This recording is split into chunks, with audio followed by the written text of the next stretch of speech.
cloudy on my side of town. I don't know if it's any better on your side, but hey, it is what it is. We have to be here. We have to do what we came here to do. And you're welcome. I see one new person. Kosi, how's it going? Natalie, you're welcome. Wilson, you're welcome. I'm sure because of the weather, everybody is being a bit slow today, but we are not going to give them chance. We're going to get going. I'm sure they'll join us as the time goes by. So thank you very much for being here with me this morning.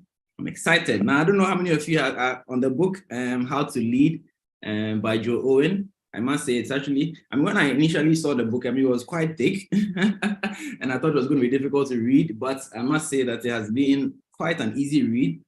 I like how the chapters are short, straight to the point, Charlie. No long talk, no winding, plenty narrative. It just goes straight to the point, and it's been quite insightful, quite educative. So I'm happy that we chose this book. All right, guys. I don't know about you. Maybe you have some initial comments, especially those who started not too long ago. I started I finished my second week. I don't know about you. Where are you? Smiler, you're welcome. Wilson, Irene, you're also welcome. And Kosi, you're welcome once again. So what are your opening remarks for this week's session? I must say today might be a short session. I hope so. So let's get to it. Irene, how's it going? What have you been up to? Hi everybody, good morning. Good morning. So it's good so far.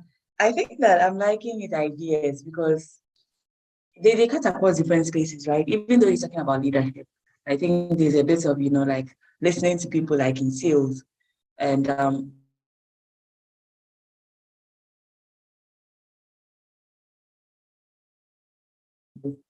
even, he spoke at this point about, paying attention to every single person in the organization because you never know where the great ideas will come from, right? And then those people have, a really big stake in what happens in the organization at the end of the day, right? People who we may not see to be at top management level, but they also have influence over the organization. Maybe they've been there for long, maybe people like them a lot.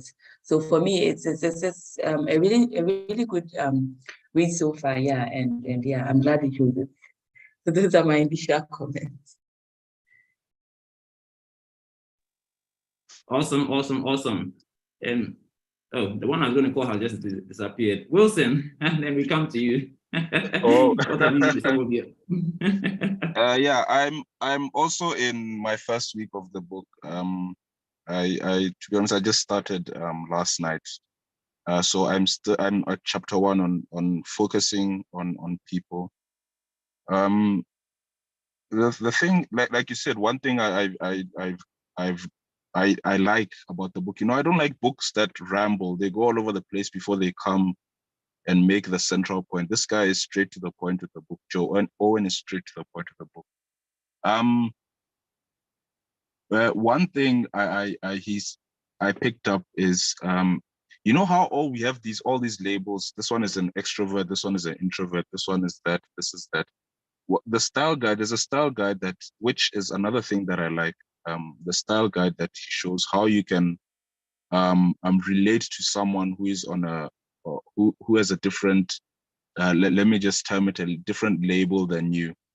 But the main point I was trying to make is that we are not all one label.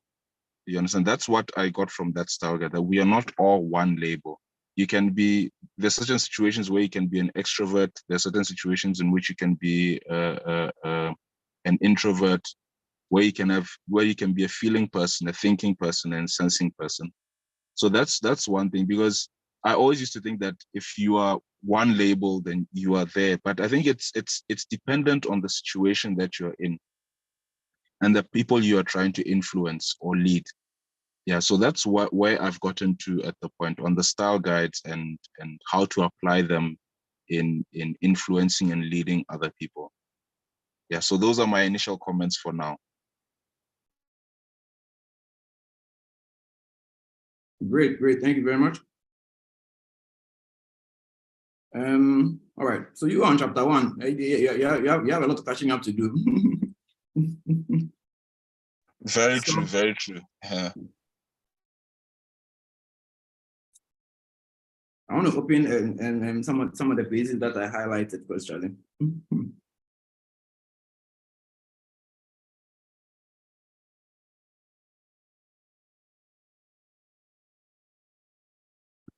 Okay, so now there's a comment here. I mean, this is a leadership book, right? But there's a comment here which has such diverse application. It says that if you segment, and this is under the section under customer, where it talks about how to evaluate your idea. It breaks down to financial, customer, competition, products, and operation.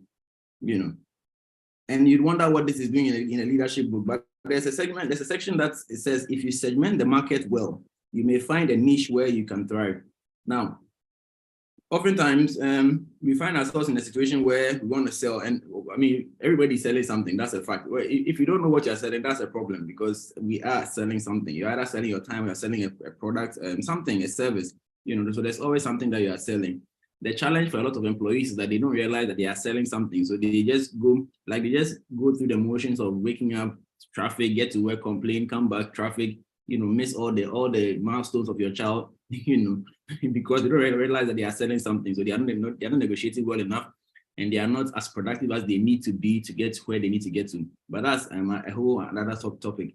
Now, the thing is, I mean, every time I come here, I mentioned the fact that now my favorite thing is Shark Tank, because, hey, you need to learn a lot about entrepreneurship and how to build a successful business. And even though I know that Shark Tank is show business, you still pick a few things here and there, and then you go and do your research. And one thing I find interesting is that sometimes people come on there with products that are niche. When we say niche, so for instance, they'll say, I have a product that is for men above 50. That's a very small group of people compared to all men, right? And sometimes the sharks will say, this product is niche, I'm not interested. And then they'll not give a deal.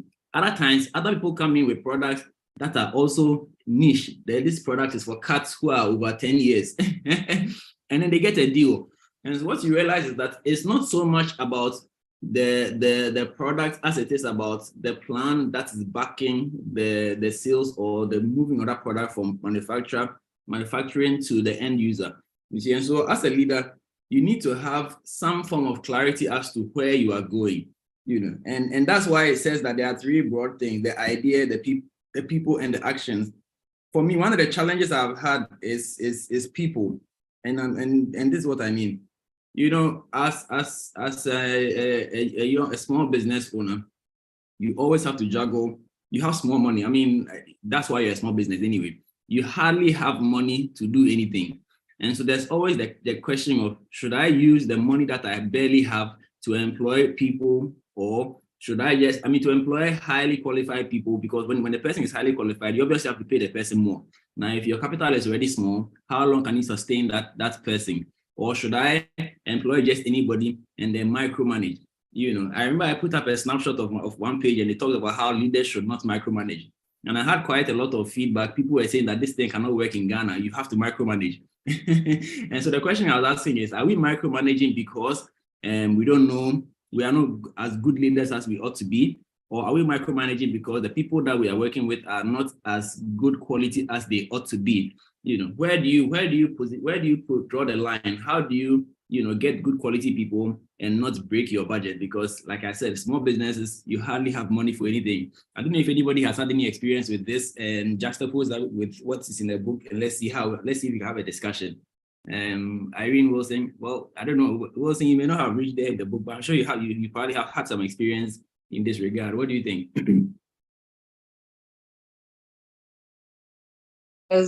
Okay, so maybe Wilson hasn't gone yet. Okay, so maybe I think that I get what you're saying. While you were speaking, I think that one key thing that stood out for me in relation to what you're saying is how you say we should hire people for values. And I thought, okay, that's a different concept, right?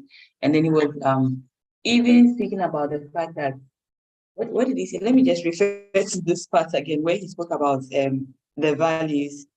I think for him, it didn't really boil down to the monetary aspects or to the skills that the person has. Yes, I think that was one of the key things that he said, because technically, he said the day and age we are in, we can really train a lot of people to have the kind of skills that we have.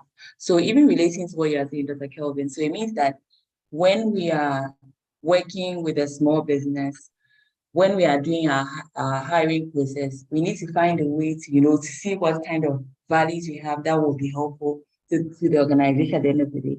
Now, I know that this maybe should I say it's easier said than because of course, how you see if the person has the right values, you mentioned something like okay, so the person is what's the other word for positive? There's something like they have that positive, can do spirits, right?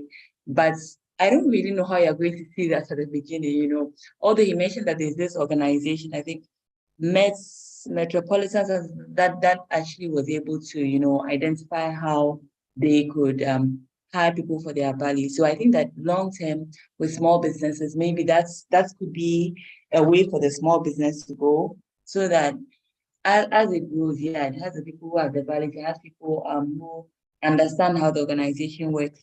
In line with this, also an interesting thing that I saw is that he recommended that as much as possible when we are hiring senior management, we shouldn't hire from outside. Not shouldn't forever, but then basically he was trying to say that when we promote people who have the values of the organization, who have been there, and then know how to get their way around the organization, it's easy for them to to just pick up and then move with where you are, right? Rather than going to hire any person, you don't have to introduce them to what the organization is doing. And so that, he said, can be a little bit stressful. So for me, I think that was an interesting thing to me. And maybe another thing that I touched on, which I found really cool, I think that the Kevin mentioned, it was how he said that we should find a competitive advantage.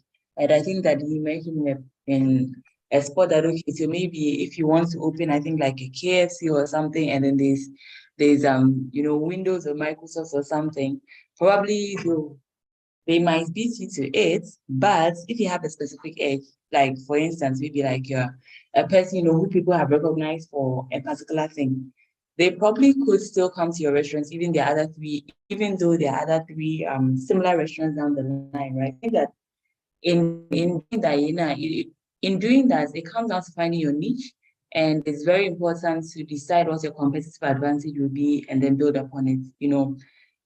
Another thing that he emphasized, maybe the last thing that I'll touch on, was how much he said that we need to drum the idea, or no, share the idea of the people that we are working. I think drum into the people, sounds some way, but he said that we need to repeatedly share the idea, right? And so I think that that's another indication of how clear we really need to be as leaders on where we are going. Because if we don't have that clarity in the first place, how are we going to keep drumming it into our people, sharing it with our people over and over, right? He said that there's this manager who joined an organization, and he said like he spent like the first 3 years or something like that, sharing the idea with people and then making it clear where we are going. So I think that it becomes very clear that as a leader, it's your job to steer the ship, right? He said that this president, Ronald Reagan of USA, people might say that, like he watched TV after working hours and he did some things and did some things, but the man actually knew what he was doing as a leader and was able to accomplish it, right? So maybe we also have to take it that, okay, so ourselves as leaders too, we need to know what our role is in the team. Maybe our job is to share the idea, and then our job is to manage very well with the ideas that he's sharing with us in this book, so that at the end of the day, we can accomplish what we want as leaders. Yeah, maybe I'll pause here for now, and then there's something. I mean, you've made some very, very good points. My only issue is that when you spoke about a team, you said that maybe you start with what you have and then add on to it later. But the book is saying that the quality of your team sets the limit to what you can achieve, which means that everything rises and falls on the kind of team that you have built. And so you cannot hope to get the success you are looking for if your team is not right. And it actually goes on to describe what the right team is. It talks about having the right skill, the right style, and the right values. So I mean, it's not. I'm not saying it's an easy thing to deal with. I'm in that situation myself. So I mean, this is very personal. Yeah. Somebody was talking. Can I just also, I haven't reached that part of the book, but one thing that comes to mind is let me just try to make it practical. You see, in a situation like this, I think identifying the values should be the first thing, because if you can identify people who are willing to learn, or who, as Irene said, have that can-do spirit, it makes it easier, because then the natural extension from that in getting the right skills is upskilling your people. I don't know what the budget would be like. As you said, this capital is you don't have a lot of capital. So the natural extension to identifying the people with the right values is to then try to upskill them. As Irene said, in this day and age, it's quite easy. I mean, if you have an internet connection, there's no skill that you can't learn in this world now, in this day and age. So I think that's the thing. I think this key step, the foundation, is to identify the right people with the right values, those who are willing to learn, those who are willing to listen, those who won't let their ego and whatnot get in the way. Then you take it from there, you upskill your people. And then with time, because as with everything, you start small and you build towards a vision. So with time, you upskill your people, and then you'll get to where you want to go. Yeah.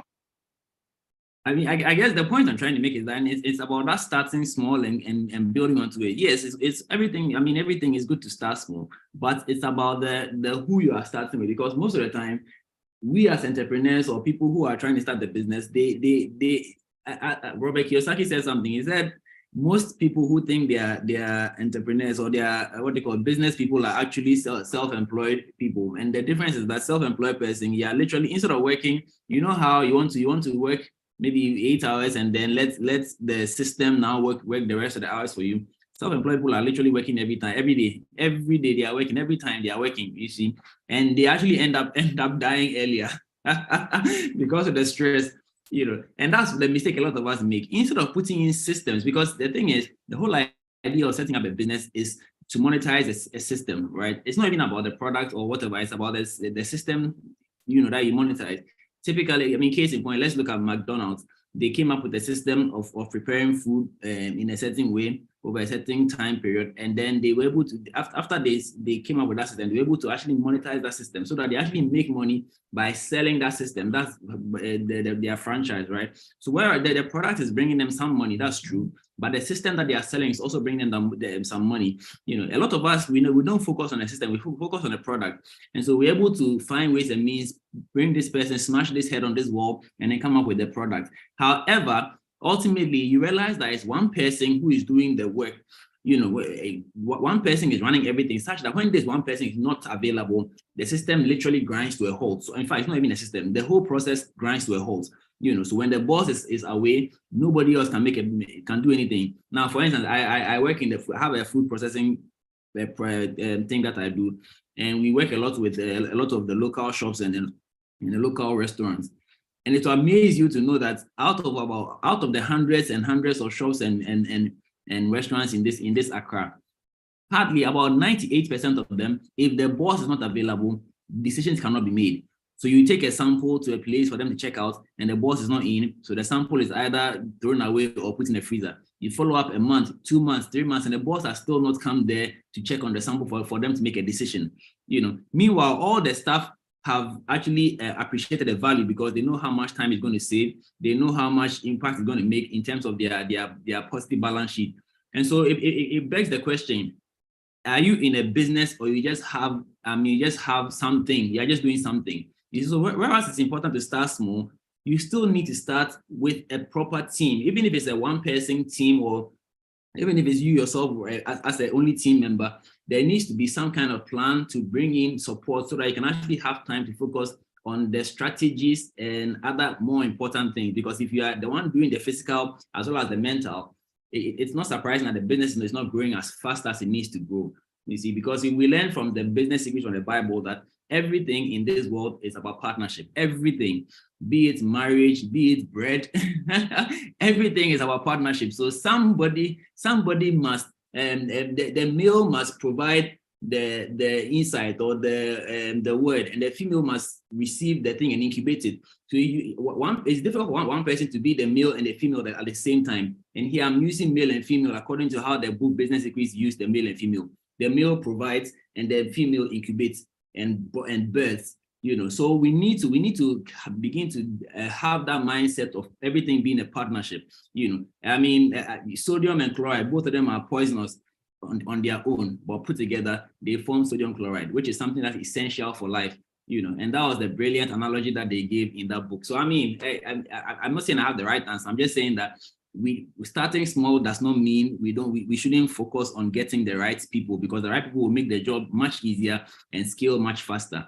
Okay, now Adele can't talk, but she's typing in the page. Let me see what she's saying. She says, okay, they say if you are a CEO, if as a CEO you can't leave your business for 90 days, then you are self-employed. Exactly. The problem in Ghana is finding people with good values. It's a problem, but how for do? Okay, we have Adetola joining us. We have Mameya, we have Sumaila, we have Nkosi as well. Guys, how's it going? Have you been able to open the book? Where have you reached? What are your thoughts on the subject we are discussing? Mameya, how are you doing? Let's start with you.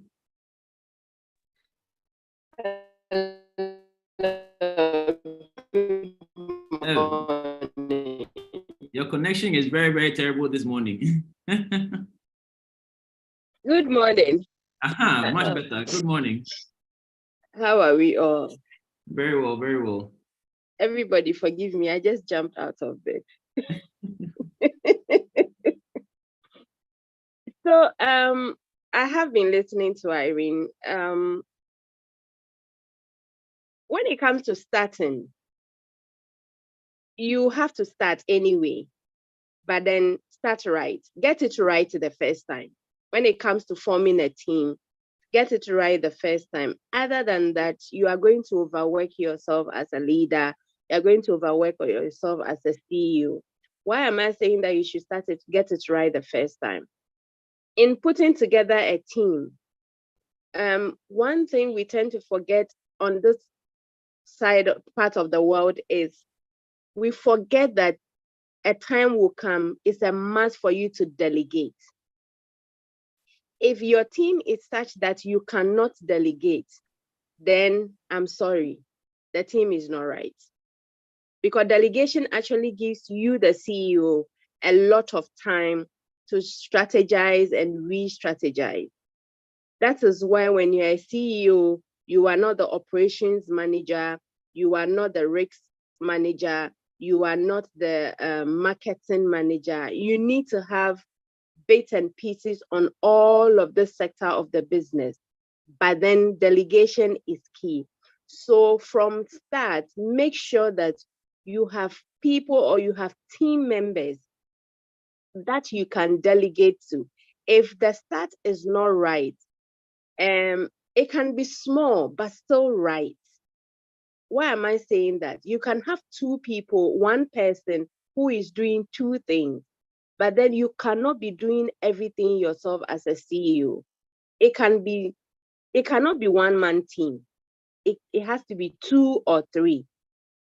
But you need to get it right from the beginning, so that if you are adding on, then you are adding on to the right team. You are not adding on to a mix where when you add on, then you have to drop other people because they don't understand the vision or the vision has not been properly explained to them. So I agree with Irene, but the part that you can start small, by starting small doesn't mean that just any team member. Get it right. Get the people that can make the business happen. Get the people that can make the vision happen. And sometimes you can tell when you sell when you're selling the vision to people, you need to throw the vision question to the people back. The people that give you what you envisage, you should know that, okay, this person I shouldn't let go. That person, well, I can do or without. Then you form a group. But to just start, I don't think so. But you have to start right and then add on. Other than that, you end up becoming self-employed. Meanwhile, the weightier matters to go look at, but you cannot delegate. Self-employed CEO, and also you're bad. And also the baby and I would tip But the problem we have here is people. Mm-hmm. The mere fact that you have 8 to 5. When you employ other people, they think that, okay, you don't need this money. Who needs the kanka? Who here we say? How did you come by starting a business besides your office job. So they don't care about your business. They do not care about your business. But I keep telling them that, how about you think about the fact that my 8 to 5 is not enough? That is why I decided to set up this. How about you think about it that, okay, I care about you, so I want you to have a livelihood. So it's difficult on this part of our world where there is nothing regulating the people you work with, except that when you mistreat them, then the law stares you in the face. When they mistreat you, there's no law that stares you in the face, unless they are stealing from you. But where they come to sit in your workplace and then watch YouTube all day, you see. So I also, in that case, I will invade your privacy. Because so I'll let you know there's a camera that you cannot regulate. I regulate from my phone. But then again, but the truth of the matter is, it's difficult doing it here in this country. It's so difficult. People don't get it. That when you set up a business beside your office work, you are helping employ people. You are helping their life to get better. So it's difficult. I agree with Irene. It's so difficult to get people to understand your vision. Where they understand it, they think that they should just cross their leg because they understand what they are doing. And when you are not there, they are the ones going to, they are the ones you delegate things to. So they are mini bosses on their own. It is difficult, I must agree. Unlike elsewhere, there are regulations and laws that govern these things. I mean, not that I disagree. Doctor, can I? Okay, Oh, well, please go on. Okay. Doctor, I agree with what Mamia says. But I have a but also. Remember, the scenario we are painting is you have a limited, as you're starting out, you have a limited budget. So let me just extend that further. Say you have a budget of, let's say, 100,000 rand. Okay, 100,000 cedis. So the question is, hey, where did you get 100,000 cedis from? Okay. 100,000 cedis is a lot of money. Okay. That's a lot. Sorry, guys. Sorry. Okay. Maybe 2,500. Okay, let's say you have a budget, or let's make it an even 2,000 cedis, right? So then the question becomes, and you have 5 positions to fill. Yeah, you need to fill you need to fill the position of an operations manager, let's say an accountant, a driver or delivery guy or whatever. Let's say you have 5 positions to fill. So the question then becomes, do you use that 2,000 to fill all those 5 positions, or do you use what do you call it? Or do you just pick one person and pay him that 2,000? And this is why I was saying that you need to, for me, the first priority is to identify the values of the person. And that's the most difficult part, to know what this person thinks, how this person thinks. You understand? And then once you've shared the vision, so for me, what the most difficult part is to identify the vision, the values that the person shares. The rest, then the next part of the equation is to upskill that person. You understand? You go upskilling because you have a limited budget. Starting right, yes, you have to start right. But you also have to be adaptable, because you won't always get it right. You see, you won't always get it right. So you also have to have some form of adaptability. So for me, I think the first place to start is to identify the values and then upskill the person. Because you have a limited budget, you can't go and hire a chartered accountant with that limited budget. You identify the person, you identify the values, and then you upskill the person. You can learn anything off the internet these days. So that's just my 2 cents, my opinion.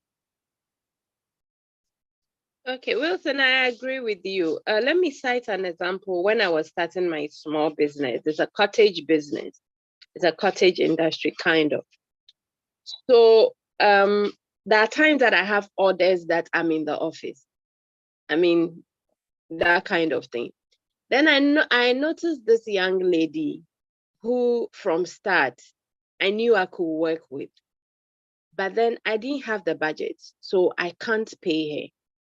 Then we agreed that, okay, as and when I get the order that is such that I can't come back from work and then fill the honey and put the labels and weigh and all that, you come in. So we agreed. What she does for me is I wake up at dawn, set up and do everything. And then all she comes in to do is to fill the honey, calibrate, measure, and do all of that. So I pay her on, how do you call it? According to the number of boxes going out. I take care of her, what do you call it? Her TNT, and then I also take care of her lunch. If I come to meet her at home, I make sure she gets to eat, what do you call it? Dinner. Sometimes too, if I meet her, sometimes I had to go and drop her. When you monetize all of this, it's a lot of money. But then it's flexible for me. Okay, it's flexible for me. And she's also able to do her things on the other side. Then one day she tells me, she's like, okay, Auntie, why don't you let me take over and do everything so that you pay me? I said, agreed. I said, granted, but I don't have the budget. So from the word go, she's a good start, but I don't have the budget, but we can manipulate it in such a way. I can't say that because I don't have the budget, I can't pay and everything. So anybody who comes to help, I should allow the person to help. So the budget can be small and everything, but then starting right for me is key. Starting right for me is key. I think recently she did something for me. She had to go and test the honey and tell whether it's right or wrong. When I came back, she told me she had put like 3 gallons on the side. So I asked her what happened. And said, this one, when I ran the test, it didn't go well. It didn't show well on the dial and blah, blah, blah. So I was like, hey, Yeduhuan, are we there already? And she's like, yes. And trust me, when I looked at it, when I tested it all over again with the instrument I used to test honey, it was wrong. They are not, the honey wasn't wholesome. So gradually we are getting there, and I might consider taking her full time and then pay her. So you can start on a small budget and still start right and do other things on your own. That's what I think. It's not just anybody you put on the team, if you ask me. Thank you. Hello? Yeah. So, but the bottom line is, and thank you guys for all that you are sharing. Charlie, today is like an MBA class. I hope you can hear me. I had to switch my system a bit, but still, it still comes down to the right person, right? And I don't think that enough to be the of us, right person. Yes, and I don't think that a lot of us small business owners, I don't think we invest enough time in getting the right person. You see, because the thing is, the idea comes, I want to do this thing right now. I have only 1,000 Ghana. Charlie, let me just find anybody who is available and let me just put him there. You know, sometimes you go to a shop, right, and you want to buy something. The attitude of the individual sitting there tells you that this person is not the right person for this role. You know, and it drives you away. You know, and then you wonder, did the owner actually take time to interview this person? You see, so that's the point I'm making. So even though, yes, there's a problem in Ghana, especially where we find the right person is extra hard, we as business owners also don't invest enough time to actually find that right person. We just find anybody because as the saying goes, let's start small and then let's build on it. You know, but what if you actually spend additional, I mean, yes, you may have only 2,000 Ghana to do, but if you spend, as they say, if you spend 6 hours sharpening the axe, it will take you only 30 minutes to cut down the tree. You know, instead of spending the 6 hours trying to cut down the tree with a blunt knife. You see, so and I had this post I put up on my social media. I'm actually looking for a snail farmer to work with, right? And can you imagine that 100% of the people who have actually gotten in touch with me have no plan for their business. They just get in touch and they say, I saw your post and I want you to help me start my business. And I'm like, okay, so what's your plan? And I'm not even talking about the formal written down business plan. Like, what's the plan? What do you want to do? You know, like, oh, I have a backyard. I just want to start. I'm like, okay, so like, how are you starting? What are you doing? How many snails are you starting with? You have no idea. You see, so the business owners themselves, there's no plan. So how do you expect the person coming on to help you to have any? The person doesn't even know what you want. So how can the person meet your expectations? That's a major issue that causes a lot of heart pain. I must say. I don't know if anybody else has any different opinion.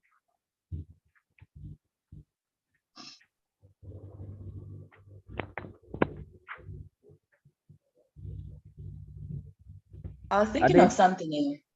Okay, Irene. Yeah, so this value there, I think, okay, so when we are starting small, Mamia, like she's gotten somebody very nice to work with, which like is great for her. But let's say that, okay, like the seventh person, that is like the seventh person, my dear. Okay, so apparently it's not easy. Because I was going to say that, okay, so how do we build the values that we want? So is it that maybe as startups we can only afford to maybe like pay maybe 1,500 cedis or 2,000 cedis? When people come into the workplace, right? They may not have the values that we want. So what will we do as business owners? Maybe that's my question. Like maybe that's something that we need to think around. Recently I listened to was this a YouTube video or something like that, where Gary V, there's this guy, he's really great in marketing called Gary V. And he was saying that he buys books for his employees, right? He was interviewing somebody else, like maybe he has to buy the book for his employees. I don't know whether they read the books or not, but I don't know. Maybe that's where we need to start going now. Maybe we'll do book club at work or something like that. I don't know. But then basically, it seems that if we are starting out and then we don't have all the values we need in the people we can afford at that moment, there still needs to be a way to build the values. I don't know, maybe setting the values with them. There was this book we read about the fact that, was it Drive or something? I don't know, that the leader shouldn't just sit down and then set the values and then bring to the team, that it needs to be set to the team. So I don't know, maybe if we don't have the right people, then we need to start, finding ways to share. Maybe it's morning, morning learning together. Maybe it's setting values together. I don't know, but these are just some ideas I'm thinking. Maybe we can discuss it further. So, Irene, this is what I think. If you notice, when you are going to look for a job, or even when you are going to school, there is what they call the basic requirement. Okay. So the basic requirement is key because that is what you can build on. But as part of the basic requirement is work ethics and attitude. And that you meet people who have the basic requirement, they don't have the work ethics and that kind of thing, but they are willing. Then you have another group of people, like Doc was saying, oh, I saw your post. What is your plan? No plan. That one is like, I like that smile. It's like you are about to develop a whole human being. Come on, it's a business. You don't have that time. You don't have that luxury to have to develop a whole human being from scratch. By which time when he or she gets better, she finds a need that, okay, I could go and work for somebody else.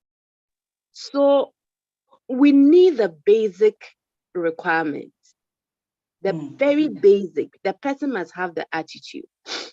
Like I walked to a friend's shop somewhere Wednesday. I have been home all week because I'm on leave. I walked to a friend's shop and the lady I met there, I was just about calling him and say, Masa, what is happening at your shop? Then I asked for the usual lady who used to be there. Then she tells me, oh, her mom is sick, so she didn't come in today. So I had to pull her aside. And I said, okay, fine. Her mom is not well, but you are taking over. You have to take over like her.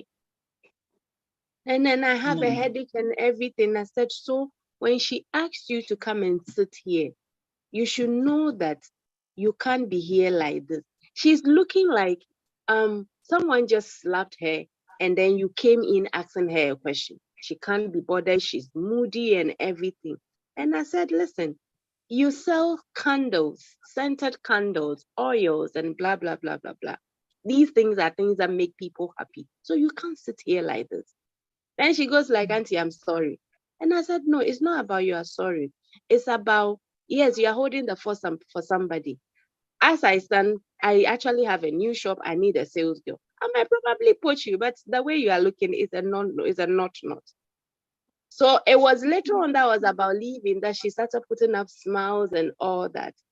Sometimes they don't know. When you point it to them, it helps. Sometimes too, they know. Sana metie, media sana metie. Oh, you know that kind of thing.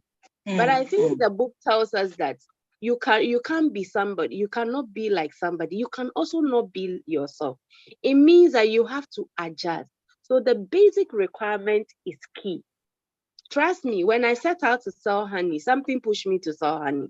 I bought a bad one. I had a reaction 1, 2, 3 times, and I said, this is too much. I want to do this. But then trust me, it took me 2 years to bring a product on the what do you call it? Market. On the market. Not because I don't know how to sell. I don't know that I just had to get honey and put it in a container and sell. No, something happened to me. So I have to make sure that doesn't happen to someone. I need to get the instrument. I need to know the nitty-gritties of it. When FDA had given me a pass, as for them, they just go there, they'll give you the pass. I don't know how they do it. But then I knew very well that there were things I needed to know. So that when even you give me honey and I smell it, I know this is wholesome or not wholesome. It took me 2 years, 3 months to eventually get a product on the shelf. And everybody is like, how is it that you have your product on ShopRite? I said, you don't know. 2 years, 3 months. And this is 2 years, 3 months, pumping money into one side of it and trying to learn, trying to get people to come, trying to go to honey hives and finding out how ABC is done, what kind of trees are available, what will affect the honey and all that. That's a lot of money. But I did that for myself. So Irene, I think that they must have the basic requirement. If I put up a post and you think that you want to apply, how about you read something about it so that you don't come like a blank sheet standing in front of me. I want a snail keeper. So you've seen it, you are happy, you want it. Read something about it. So that when you come, I know that you are in for it. But baggage and everything, bang. Okay, you say you want a snail keeper. I have a backyard. We all have a backyard. So Irene, I think the basic requirement is key. We can educate them. The basic requirement is attitude is part of the basic requirement. People who are malleable, people who you can turn and twist and they will still learn and move. They might not move like the way you move, but then, Charlie, if there's a conference and it's freely sponsored and you have to go, you should be able to look back and say, okay, I'm going. You do A, B, C, D like we always do. And then it's done. But it's hard to get over here, but they need the basic requirement. We cannot train the people that we have to pay money to. We cannot give them the basic requirement. That's why when you take your child to KG, they expect that I come out to me, I can say, oh, go, come. Is the basic requirement. So I think the basic requirement is key. Charlie, sorry to interrupt, but this point about the KG has just reminded me of something. So I did a school for my boy, and he was actually in KG2 at the time, and we're moving to a different area, so we needed to find a new place. So we went for the interview, and then asking questions, Then the teacher, according to the reason why they didn't give him the admission was because no, the teacher was like, your son doesn't know how to write, so. If we give him admission, he has to do extra classes to learn how to write. I'm like, what kind of nonsense? What kind of nonsense? In KG2, he doesn't know how to write, and that's a big deal. I mean, what do you mean? They are just we didn't go to that school. Yeah, but that's just about an aside. I mean, today has been quite insightful. But you did mention something about not training the people that you are paying. I mean, I agree to an extent, but I also disagree because. I mean, there has to be training because the person coming with their own nuances and culture from wherever they are going. So I think the issue is that we as leaders or we as CEOs, we need to know the person, the kind of people that we are actually looking for, because many of us don't even know who we are looking for. That's the first issue, so that anybody or anything that comes up, we accept because we need people right now, and that's part of the problem. I'm dealing with an issue right now. I'm actually at my factory grounds right now. We have a production that we need to do. and people who are supposed to show up at 7 a.m. are not available. They are not here. You see, and it's because because we needed to produce this thing fast. We just called anybody that was walking on the street. So there's scrutiny that we would have done usually. We hadn't done it, and it shows because those that have shown up are those who have been taken into the scrutiny and they actually know what we are doing here, and those that have not shown up are those that don't actually know what we are doing. But what I'm saying is that the basic orientation is needed. But there are people who are not ready to learn. So if you are buying books and they are not reading, what happens? Yeah. Before I moved to risk management, I was at customer experience. And I go around the branches to organize trainings and do all that. Then one day I was going to train tellers. And one of the teller was like, hey, and I'm like, yeah, but what is that? I say, every now and then you people come here and come and do training. And it's just money we are dishing out. So I asked, so when I finished everything, I went to HR and I wanted to see her file. And my head of HR is like, and I'm saying, no, I need this, please. So this is someone who came in as something clerk without a degree, and then was compelled to get a degree and is not prepared to bother herself with masters. You get my point? So all the trainings that we are running, she sits in it, and then it ends there. The moment you say thank you for your audience, everything ended there. And she sees the training as a bother. So it's like you people, every now and then you bring something. If you have such a person in a cage, trust me, she wouldn't know why she has to scrutinize the foreign currency that come in and check and make sure that they are not counterfeit. The moment she sees that it is money, she's taking and she's counting. So let's assume that we don't have counterfeit detectors, counting machines that have counterfeit detectors in it. We are doomed as a bank. Prof, Doc, are you getting me? Hello? I think he's busy somewhere. We can hear you. No, we can hear you. Yeah. So at the end of the day, the orientation is the better. I'm here, but my connection is a bit in and out, so but I'm here. Okay, the orientation is there, but the attitude, the people are not willing. The people are not willing. What do you do with those kind of people? Like your case, the people that you took through the orientation, they are present. And you attest with me that it is not all of them. It is those who understand, those who are willing. And it is hard to find the willing people, if you ask me.